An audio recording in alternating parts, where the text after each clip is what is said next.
likewise with these holes, I'm going to cut them out.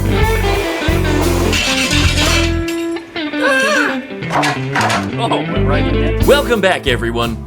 Today we've got my 1967 Volkswagen bus frame to work on again, and we're still working on lifting it up and preparing it to be the tough lifted off-road vehicle that it always aspired to be. In previous videos, you watched me install the IRS trailing arm pivots. These were heavy-duty chromoly units, much tougher than the Type 1 Beetle components they were designed after.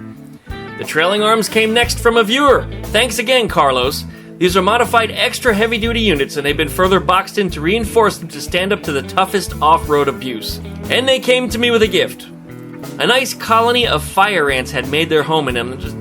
And despite the arms sitting in my car for a few days, they never showed any signs of activity until I took them out of the car and I got a surprise as the ants quickly swarmed up my wrist.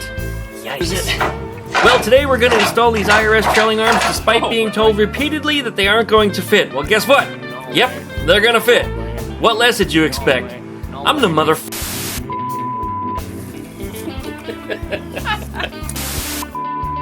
So thanks for watching, guys. Likey, comment, and subscribe. Don't forget to plug the dingle bell and visit duckshit.net for all my different social media links.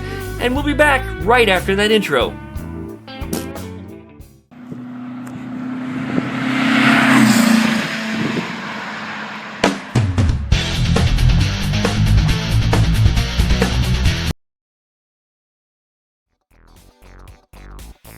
Welcome back, everybody, to another exciting Lord Duckman production. Haha, my computer is working once again, and behind me here is my 1967 Volkswagen bus frame.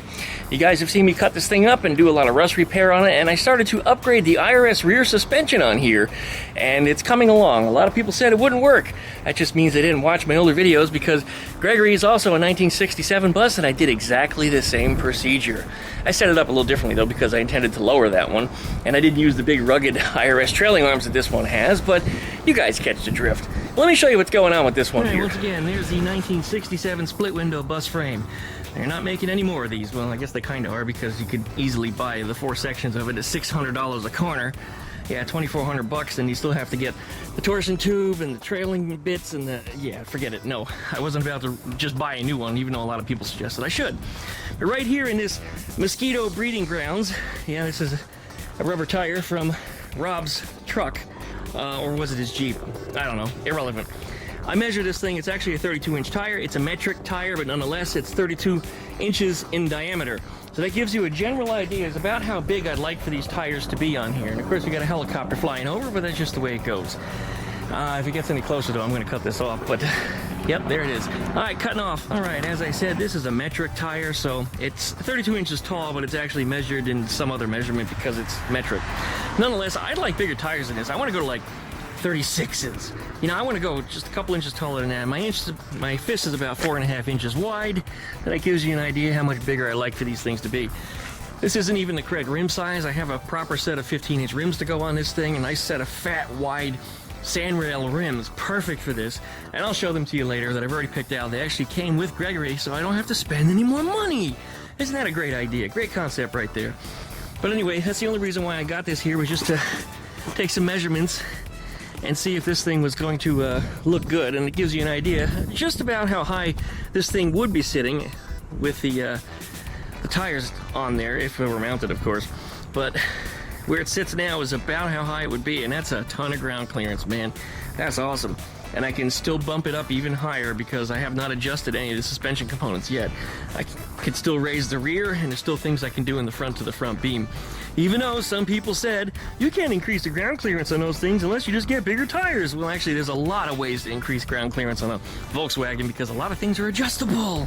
Front beams, not so much, but I can weld adjusters in, or I can reposition the beam. So once again, a lot of options. Okay, you may remember this trailing arm had some tenants in it, but in the last week, they've been evicted.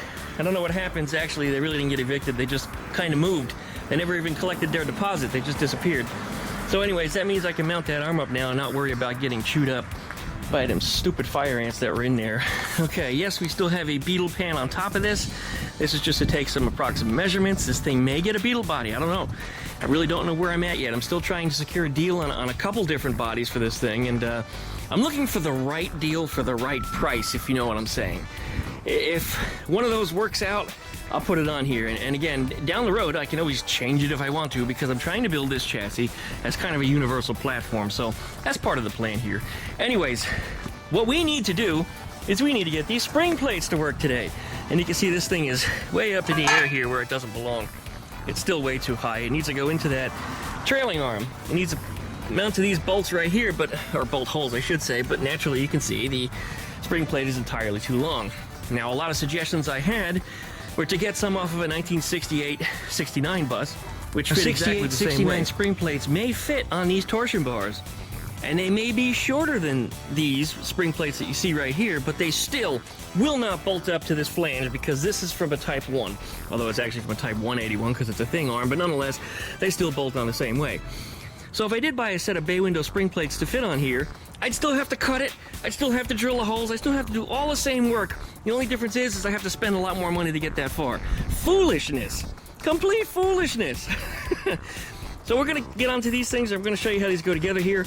We're gonna do some modifications on these spring plates, and if we're done by the end of this video, we might actually have these trailing arms mounted, although not clearanced yet because we are having some issues under here yet, because these things are bigger, beefier than they're supposed to be, and of course I'm raising up the whole thing. But by the end of the video, I'm hoping that we have these things mounted and we can go from there. So let's have a seat down here. I'm gonna show you what we got. All right, this is a late model Beetle spring plate. I've cut it.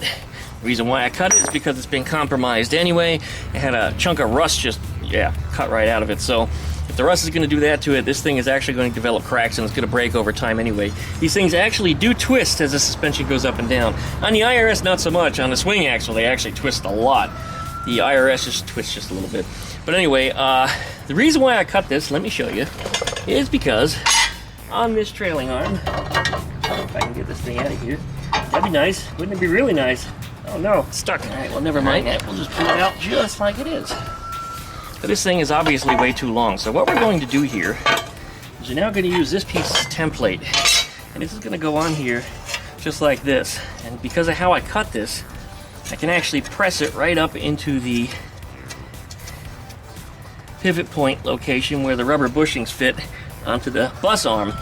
And the reason why I did that is because this is obviously much bigger. The spring plate on the bus is much heavier duty. This Beetle spring plate, by the way, these things were never going to fit on the torsion bar that came out of here anyway. So for those of you that want to make that comment, save it. It's not going to matter. But the reason why this is going on here like this at an angle rather than straight, as you can see, is because if this thing, well, I mean, I can set it up perfectly straight or I can go off to an angle this way, but I put it downwards on purpose because we're trying to lift this thing. So the further down I push this trailing arm, the higher this thing's going to ride. But if I cut these holes straight like that, ignore this, but if I cut them straight like that, this third hole that's over here that's further out is going to cause the arm to do funny things. And if you move the arm this way against this plate, or what I call scissoring, because that makes sense, right? Scissoring. If you scissor it against that pivot point, it's going to affect this camber because this whole arm will twist and this camber will be greatly affected. So this thing needs to come off at that angle off of the pivot point right here. So that's the reason for this.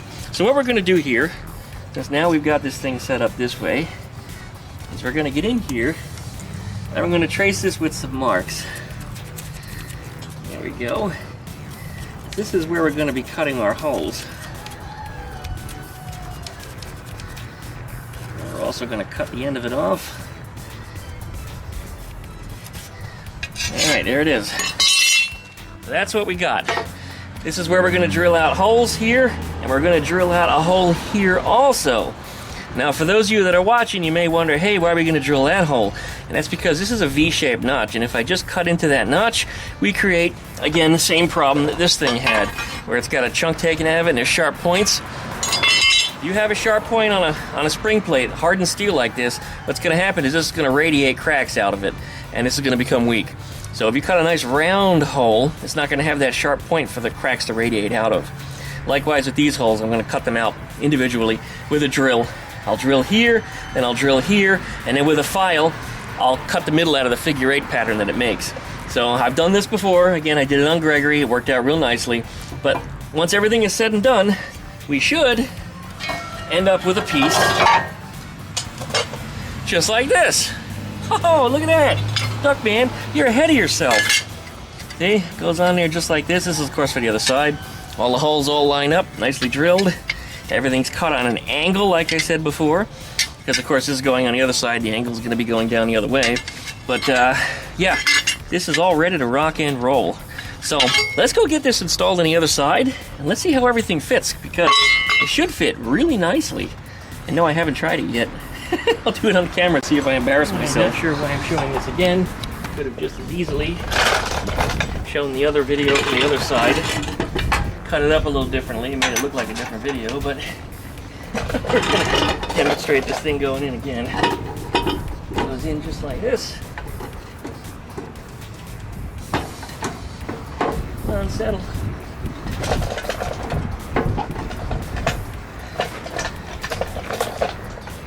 I think it's in. We got 2 washers. They both go on one side. Nope, it's not in yet. If this were in properly, it would fit a little differently here. I'm waiting for the ants to come running back out of this again. Done but not forgotten. You know what's wrong here? I know what's wrong. This bush needs to be cleaned out. Yeah, it's got dirt in there. Alright, we'll clean that out real quick. Got a little wire brush I use for plumbing. It should work just fine on here.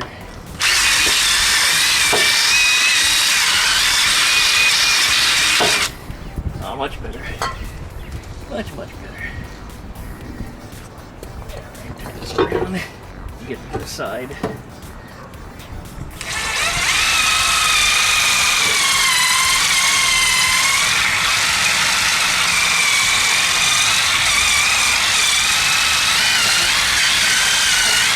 Smoking a little because it's hitting the rubber bush on here. Alright. I think it'll get it. Alright, let's try it again. Back under here. These things are really heavy.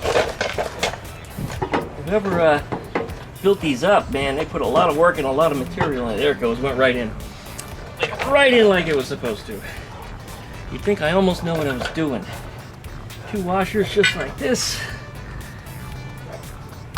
And then the bolt. You know what we're going to do? We're going to pea blaster this thing just a little bit because it's only going to help. It's only going to help. Couldn't do any hurting. Alright. Some folks told me, you're never going to get that bolt in. It won't fit. There's not enough clearance. Those pivot points are meant for a Beetle. And there it is, it just went right in. The hardest part over here is actually getting it to turn because there's not much room to get a tool in there. And what I said I was going to do in the previous video, did I bring out the socket for that? I thought I did.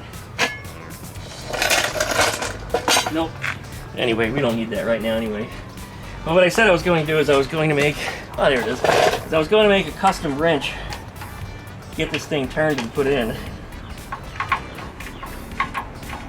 But anyway, I mean, I could dick with this right now,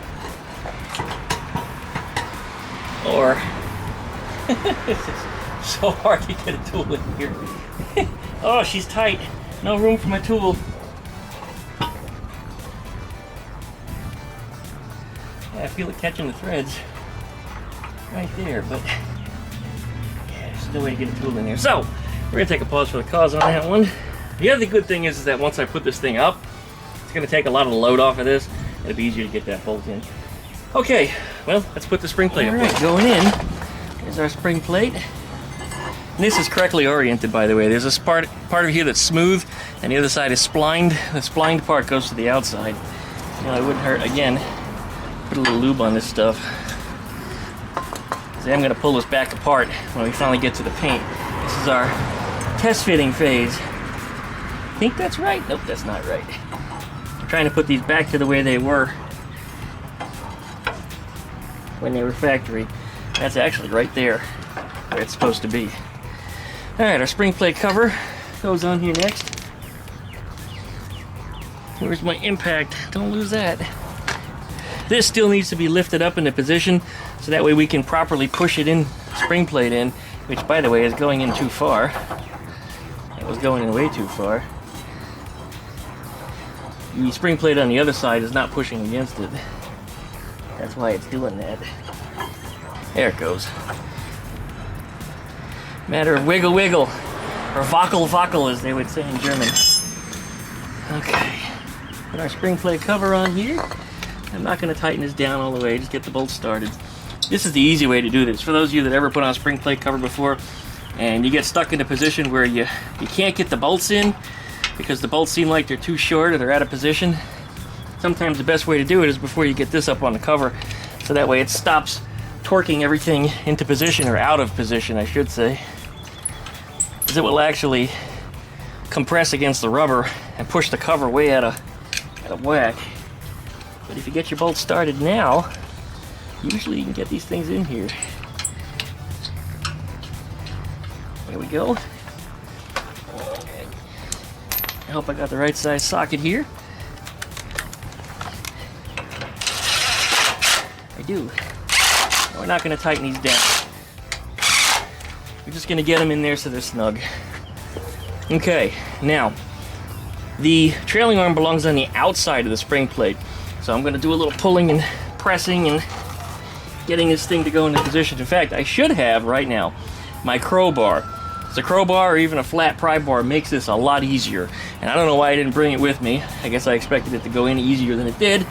But nonetheless, we'll get that.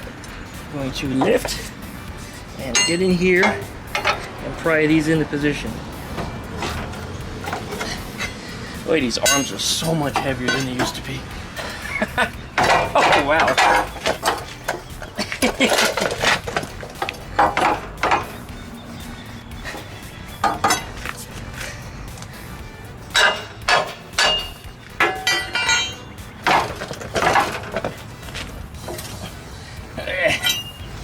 Come on now.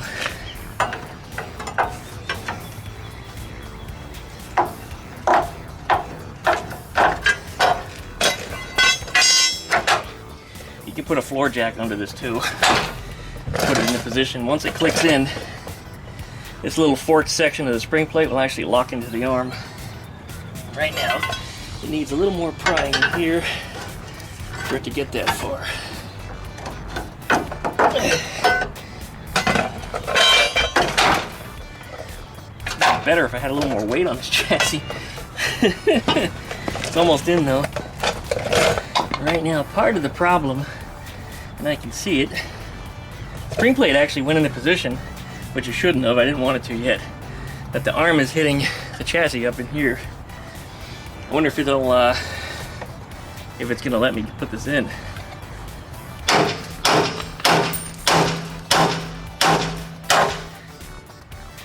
Yeah, this is a tight fit. Really tight fit. Oh, it's not off by much either. Alright, well here's what we're gonna do. We're gonna knock this out of here. And then, under here where it's hitting the chassis, I'm gonna put a pair of channel locks on and I'm just gonna bend it gently. Alright, right here you can see where I just looped it a little bit. I didn't want to cut it, but I just reshaped it just a little bit. Alright, now let's try pulling that arm into position. Alright, here we go once again. Let's see if that clears it. Oh, went right in that time. Yeah. Okay. I don't know if these bolts are the correct ones or not, but here it is, arms into position. Yeah, I don't know if these bolts are right. These are just something I found in a bucket. I'm looking because I think I have at least 2 sets of rear end bolts, and I mean the entire rear end. Spring plates, well, these are spring plate covers, spring plates themselves. I think I got everything. This is going on here, actually, without a hiccup at this point. Boy, is it close to that suspension though. It's, yeah, that U in the back, that horseshoe, is only a couple millimeters away. Snug these bolts up. And yes, they do look like they're a little too long. These are probably not for this, but still make a good video demonstration, won't it, guys?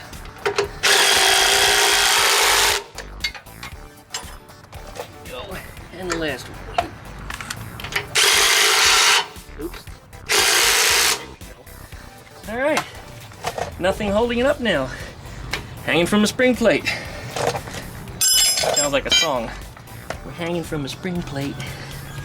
I can tighten this cover back up now too. There we go.